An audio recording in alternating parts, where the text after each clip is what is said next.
அனைவருக்கும் வணக்கம். முனைவர் முரளி அவர்கள் எழுதிய சிறுகதை தொகுப்பு விதிவிலக்கு. அது வெறும் ஒரு சிறுகதையே 9ஆம் வகுப்பு. இந்த 9ஆம் வகுப்பு என்னும் சிறுகதை ஒரு மாணவனின் வாழ்வியல் மாற்றத்தையே உணர்த்துகிறது.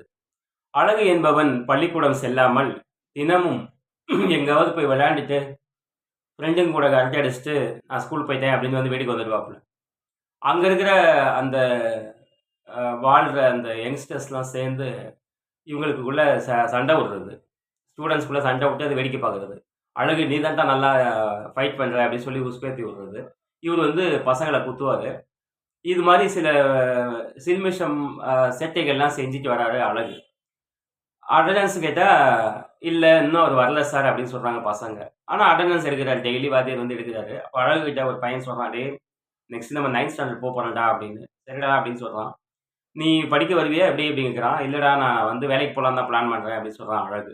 அவனுக்கு சின்ன வயசுலயே வேலைக்கு போகணுங்கிற ஆசை வந்துருச்சு போல. ராசு சொல்றான், "இல்லடா நம்ம படிக்கலாம்டான்னு" சொல்றான். "இல்ல நான் படிக்கலாம் வரமாட்டேன். இன்னுமா நான் விளையாட தான் போறேன்" அப்படின்னு சொல்றான். அம்மா கிட்ட வந்து சொல்றான், "அம்மா நான் படிக்க போலாமா?" அப்படிங்கிறான். "ஏன்டா டெய்லி தானே போய்க்கிருந்த, எதுக்கு திடீர்னு சொல்ற?" அப்படிங்கும்போது, "இல்லம்மா எனக்கு படிக்க பிடிக்கல" அப்படிங்கும்போது, அம்மா மரகதம் பாவம் ஒரு ஏழை. என்ன செய்யன்னு தெரியாம, "சரிப்பா நீ என்ன முடிவு பண்ணியிருக்க? நீ தெளிவா சொல்லு" அப்படின்னு சொல்லும்போது, "இல்லம்மா நான் ஸ்கூல் போறேன். ஆனா எனக்கு படிக்கவும் பிடிக்கலம்மா" அப்படின்னு சொல்றான். சரி போ சொல்லி ஏதோ கன்வின்ஸ் பண்ணி அவங்க அம்மா அனுப்புறாங்க ஸ்கூலுக்கு. ராசுட்ட போய் சொல்றான். "ராசு நம்ம விளையாட போலாம்டா" சொல்லி அட்டெண்டன்ஸ போட்டுட்டு இவரு தலைவர் வந்து வெளிய வந்துடுறது, விளையாட வேண்டியது.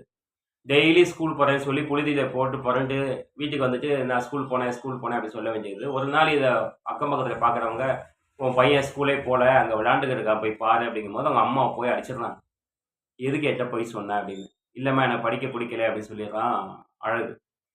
ஃப்ரெண்டுங்கலாம் எவ்வளவோ கன்வின்ஸ் பண்றாங்க. "டேய் படிக்கலன்னா ரொம்ப கஷ்டமாயிடும்டா, படிடா" அப்படின்னு சொல்றாங்க. "எங்க கூட வாடா" அப்படிங்கிறாங்க. இதுக்கு முன்னாடி அவனுக்கு என்ன ஒரு எண்ணம் அப்படின்னா, உளவியல் ரீதியா பாதிக்கப்படுறது. ஒரு பையன் என்ன சொல்லியிருக்கான், கமெண்ட் பண்ணியிருக்கான், "டேய் நெக்ஸ்ட் இயர் நமக்கு வர்ற ஸ்டாஃப் வந்து பார்த்தீங்கன்னா, கண்ணெல்லாம் சிவந்திருக்கும்டா, ரொம்ப கோவக்காரன், கையில முட்டிய நீட்டி வச்சு அடி அடி அடிப்பார்றா" அப்படின்னு சொல்லி ஒரு பில்டப்லாம் குடுத்துட்டான் ஸ்டாஃப்ப பத்தி.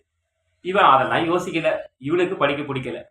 "நான் வேலைக்கு போலான்னு முடிவு பண்ணிட்டேன்டா" அப்படின்னு சொல்லி அம்மாட்ட சொல்லிடுறான். "அம்மா நான் வேலைக்கு போறேன்ம்மா, எனக்கு வந்து படிக்க பிடிக்கலம்மா" அப்படின்னு சொல்லும்போது, அந்த ஏழை தாய் என்ன செய்யுது தெரியாம, "சரிப்பா நீ வேலைக்கு போறியா? எங்க வேலைக்கு போற?" அப்படிங்கும்போது, "நான் மெழுகுவர்த்தி கம்பெனிக்கு வேலைக்கு போறேன்" அப்படிங்கிறான். "இல்லப்பா அது வேணாம்" அப்படிங்கும்போது, "இல்லம்மா ஏதாவது வேலைக்கு போறேன்ம்மா, நான் வந்து வேலைக்கு போறேன்" அப்படின்னு சொல்லி மெழுகுவர்த்தி கம்பெனிக்கு வேலைக்கு போறேன்னு சொல்லி அவன் சொல்லும்போது, அம்மாவுக்கு வந்து ஒரு யோசனை தோணுது. "நீ மெழுகுவர்த்தி கம்பெனிக்கு போ வேணாம்ப்பா. நான் மாமா கடையில சேர்த்து விடுறேன். மாமா கடையில வந்து நீ ஏதாவது வேலை கத்துக்கோ. ஒரு பெட்ரோல் பங்க் கிட்ட அ பூத் வச்சிருக்காருப்பான்னு" சொல்லி மாமா முருகன்ட்ட கொண்டு போய் விடுறாங்க. "என் பையன கொஞ்சம் பார்த்துக்கங்க. அவனுக்கு ஏதாவது வேலை குடுங்க" அப்படின்னு சொல்லும்போது, "வாப்பா" அப்படின்னு சொல்லி அவரு ரொம்ப மரியாதையா, "நீ என் தங்கச்சி பையன். நான் பார்த்துக்கிறேன்ம்மா. நீ போம்மா" அப்படின்னு சொல்லி விட்டுடுறாங்க. அம்மா அந்த அம்மாவும் பையன வந்து குடுத்துடுறாங்க. "நீங்க பையன பார்த்துக்கங்க" அப்படின்னு. இவரு வந்து குழந்தை தொழிலாளி. சரின்னு சொல்லி வேலைக்கு வந்து ஸ்டார்ட் பண்ணிடுறாரு. ரொம்ப இன்ட்ரெஸ்ட்டா வேலை செய்றாரு. இந்த வேலை செய்யலாம், அந்த வேலை செய்யலாம்ன்னு அவரு சொல்றாரு. "தம்பி கடைய தொட" அப்படிங்கிறாரு. புதுசா டெலிஃபோன் வந்துருச்சுப்பா. அந்த டெலிஃபோனையும் நீ சேர்த்து பார்த்துக்கோ. பூத்தையும் பார்த்துக்க, கடைய பார்த்துக்கோன்னு சொல்லி நெறைய திங்ஸ வாங்கி போடுறாரு. வாங்கி போடும்போது 4 பேர் அத கமெண்ட் பண்றாங்க. "என்னடா மச்சான் உனக்கு வேலைக்கு வந்துட்டான் போல. அவன வச்சு வேலை வாங்கிக்கிற போலங்கும்போது" "ஆமாடா. உன் பசங்க என்ன படிக்கிறாங்க?" அப்படின்னு முருகன கேட்கும்போது, "என் பசங்க ஒண்ணு 5, ஒண்ணு 7" அப்படிங்கிறான் முருகன். இவரு வந்து படிக்கும்போது சரியா தான் படிக்கலையே. சொல்ற வேலையெல்லாம் செஞ்சுக்கிட்டு அப்படியே அட்ஜஸ்ட் பண்ணிட்டே போறாரு லைஃப்ல. அப்போ ஒரு நாள் ராஜேஷ்குமார் நாவல் கிடைக்குது. நாவல் எல்லாம் படிக்கிறாப்புல. நாவல படிச்சதுமே எப்பயுமே நாவல் படிச்சுட்டே இருக்காரு. வேலை செய்ய மாட்டேங்கிறாரு. அவன் வந்து திட்ட ஆரம்பிச்சுடுறான் முருகன். "ஒழுங்கா வேலை செய்" அப்படின்னு. "ரூ. 700 சம்பளம் வாங்கிட்டு நீ என்ன சும்மா இருப்பியா? வேலை செய்டா" அப்படின்னு சொல்லி ஒரு மாரி மிரட்டுறான். இவன் அழகு வந்து வேலை செஞ்சுட்டே இருக்கான். படிக்கும்போது திடீர்னு யோசிக்கிறான் அழகு. "நம்ம ஏன் மறுபடியும் படிச்சா என்ன?" அப்படின்னு. 2 வருஷம், 3 வருஷம் ஆயிப்போச்சு. நம்ம ஏன் மறுபடியும் படிச்சா என்ன? ஏன் இந்த வேலை நம்ம செய்யணும்? அப்படின்னு யோசிக்கிறான். ரூ. 700 சம்பளத்துக்கு நம்ம வாழ்க்கைய ஏன் அடமானம் வைக்கணும்? அப்படின்னு சொல்லி அவங்க அம்மாட்ட போய் அமைதியா சொல்றான். "அம்மா" அப்படின்னு சொல்றான். "என்னப்பா?" அப்படிங்கிறாங்க. "அம்மா நான் படிக்க போட்டுமா?" அப்படிங்கிறான். "போடா" அப்படிங்கிறாங்க அவங்க அம்மா. "அம்மா என்ன ஸ்கூல்ல சேர்ப்பாங்களாம்மா?" அப்படிங்கிறான். அவன் வந்து வாழ்க்கையில பாதிக்கப்பட்டான். படிக்கலன்னா என்ன ஆகும்? அப்படிங்கிற ஒரு விஷயத்துல தெளிவா இருக்கான். அவங்க அம்மாவுக்கு கண் கலங்கிருச்சு. "என் புள்ள திடீர்னு படிக்கிறேன்னு சொல்றானே! எப்பா நான் எப்படியாவது உன்ன ஸ்கூல்ல சேர்த்துடுறேன்ப்பா! நீ படிப்பியா?" அப்படிங்கிறாங்க. "அம்மா நான் படிக்கிறேன்ம்மா. என்னால முடியலம்மா" அப்படின்னு சொல்லி அவன் வாழ்க்கையோட எதார்த்தத்த புரிஞ்சுக்கிறான். அதாவது தற்கால நிகழ்வில் படிக்கலன்னா என்ன ஆகும்? அப்படிங்கிற ஒரு சிச்சுவேஷன புரிஞ்சுகிட்டு, அதனால பாதிக்கப்பட்டு மனம் உடைஞ்சு மறுபடியும் நான் புக் எடுக்கிறேன்ம்மா அப்படின்னு சொல்லி போய் எக்ஸ்கியூஸ் கேட்கிறான் அம்மாட்ட. "அம்மா நான் படிக்க போறேன்" அப்படின்னு. அம்மா அழுது அவன கட்டி பிடிச்சுக்கிட்டு, "அம்மா உன்ன படிக்க வைக்கிறேன்டா, நீ கவலைப்படாத.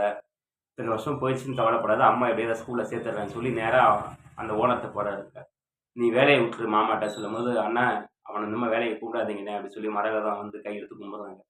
அப்போ முருகன் சொல்றாரு, "ஏம்மா அவன நம்பி தாம்மா எவ்வளோ திங்ஸ் வாங்கி போடுறேன். அம்மா திடீர்னு வேலைக்கு வரட்டி எப்படிம்மா? அவன் வேலைக்கு வர சொல்லு" அப்படிங்கிறாங்க. "இல்லண்ணே அவன் படிக்க போறாங்கும்போது" முருகன் வந்து ஒரு இரக்கத்தோட பார்க்குறாரு. "சரிம்மா நான் ஸ்கூல்ல ஏதாவது சீட் வாங்கி தரேன்" அப்படின்னு சொல்லி 9த் ஸ்டாண்டர்ட் வந்து போய் ஜாயின் பண்ணிடுறான் மறுபடியும்.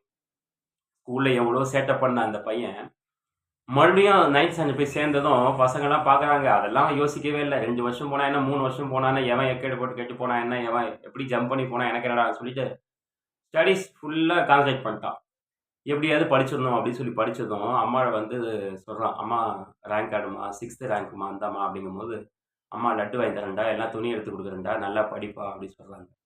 அப்புறம் முருகன் அண்ணா ஒரு டைம் பார்க்குறாங்க அம்மா, அவங்க வாழ்க்கையில. "அண்ணா ரொம்ப நன்றிண்ணா" அப்படிங்கிறாங்க. "ஏம்மா?" அப்படி கேட்டாரு முருகன் அண்ணா. "இல்ல நீங்க தான் சீட்டு வாங்கி குடுத்தீங்க. அவன் நல்லா படிச்சுட்டானா" அப்படின்னு. "என்னம்மா பண்றான் இப்ப?" அப்படின்ட்டு. "ஒரு காலேஜ்ல அவன் ப்ரொஃபஸரா ஜாயின் பண்ணிட்டானா." "அவன் படிக்காத பையன்னு நெனச்சேன்னா, எப்படியோ வந்துட்டானா, ப்ரொஃபஸர் ஆயிட்டான்" அப்படிங்கும்போது, அந்த மரகத அம்மா உள்ளுக்குள்ள இருந்த அந்த பெருமையையும், அந்த மாணவனோட இயலாமை சார்ந்த நிகழ்வுகள்ல பாதிக்கப்பட்ட மனசு, படிச்சே ஆகணும் அப்படிங்கிற சிச்சுவேஷன்ல போய் படிக்கிறான் பார்த்தீங்களா? அந்த விஷயத்திலயும், அந்த கதை எப்படி சொல்லணும் அப்படிங்கிற விதத்துல சேட்டையாவே ஸ்டார்ட் பண்ணிட்டு, கடைசியா சென்டிமென்ட்டா முடிப்பாரு முனைவர் முரளி. ஒரு சமுதாயம் சார்ந்த கண்ணோட்டத்த தெளிவா முடிச்சு, 9ஆம் வகுப்புல படிக்க விருப்பம் இல்லாத ஒரு பையன், மீண்டும் 9ஆம் வகுப்பு போய் படிச்சு, புரொஃபசர் ஆன அந்த கதையவே கொஞ்சம் 4, 5 பக்கம் நீட்டி சொல்லியிருப்பாரு. நன்றி, வணக்கம்.